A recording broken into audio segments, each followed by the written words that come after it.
Napilata ng isang babae at isa niyang tauhan matapos pagbabarilin ng dalawang nakamotorsiklong lalaki sa Pagadian City. Yan at iba pang balita sa Visayas at Mindanao, hatid ni Chona Carion.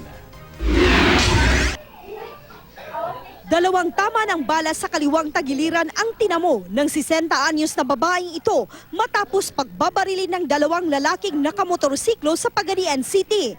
Ayon sa pulisya, isang real estate broker ang biktima at may-ari ng ilang furniture shop sa lungsod.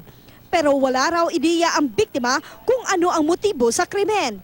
Dahil wala naman daw siyang nakaaway o natatanggap na banta sa buhay. Bukod sa biktima, nadaplisan din ng bala ang isa sa kanyang mga tauhan.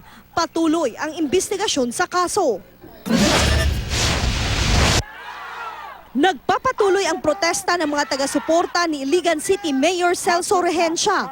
Giit nila, dapat nang bumaba sa pwesto ang acting mayor ng lungsod na si Roderick Marzo dahil tapos na ang suspension kay Mayor Regencia.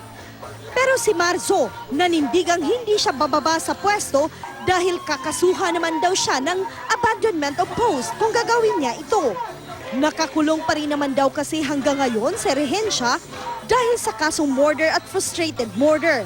Nakaantabay naman sa lugar ang mga pulis at sundalo. Sa Carcar City, Cebu, tinurnover na sa DSWD ang dalawang batang magkapatid edad 4 at 2 na nakasaksi sa pananaga ng kanilang tiyuhin sa dalawa nilang kapatid. Nagtaga rin daw ng sarili ang sospek matapos ang krimen. Nagdulot daw ng trauma sa mga bata ang nasaksihan nilang madugong insidente. Yan ang mga balita sa Visayas at Mindanao. Chona Carion reporting.